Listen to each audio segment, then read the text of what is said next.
Hi மக்களே, Nagercoil style ரசம் வைப்பது எப்படின்னா, ஒரு கடாய் எடுத்து அதில் கொஞ்சோண்டு எண்ணெய் ஊற்றி கொஞ்சம் கடுகு போடணும்.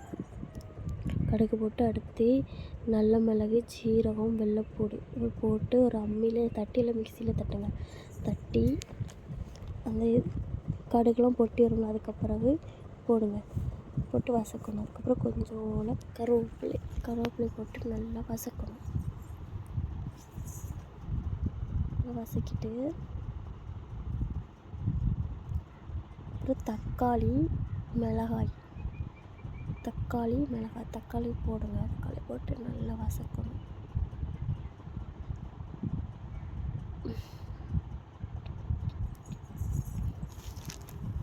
அதுக்கப்புறம் அது மிளகாவும் போடுங்க. மிளகாய் போட்டு ரெண்டும் சேர்த்து நல்லா வதக்கிட்டு புளி ஒரு எலுமிச்சம்பழம் புளி கொஞ்சோண்டு கூட உங்களுக்கு எவ்வளோ தேவையோ அவ்வளோ புளி போட்டு தண்ணியில் கரைச்சி வச்சு அந்த தண்ணியை வதக்கி முடிப்போம்ல, அதுக்கப்புறம் ஊற்றணும்.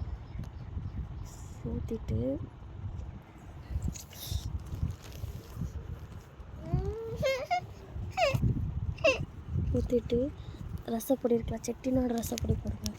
ரொம்ப டேஸ்ட்டாக இருக்கும் செட்டிநாடு. உங்களுக்கு எவ்வளோ தேவையோ அவ்வளோ போடுங்க ரசப்பொடி.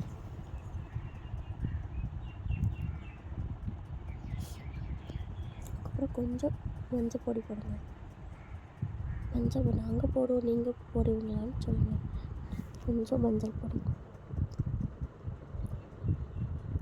அப்புறம் கல் உப்பு போடுங்க. கல் உப்பு போட்டு மூடி வைங்க. கொதிக்க ரொம்ப கொதிக்கக்கூடாது, கொஞ்சம் கொதிச்சா போதும். லாஸ்ட்டு கொதிச்ச டைமு மல்லிக்கீரை மேலே அப்புறம் இப்படி தூவுங்க. நீங்கள் எப்படி வைப்பீங்கன்னு கமெண்ட் பண்ணுங்கள். நாகர்கோவிலில் இப்படி தான் வைப்போம். நீங்கள் எப்படி கமெண்ட் பண்ணுங்கள். இந்த வீடியோ பிடிச்சிருந்தால் லைக், ஷேர், கமெண்ட், சப்ஸ்கிரைப் பண்ணுங்கள். எல்லாத்துக்கும் ஷேர் பண்ணுங்கள். நீங்களும் ரசம் எப்படி வைப்பீங்கன்னு கமெண்ட் பண்ணுங்கள். பாய் மக்களே.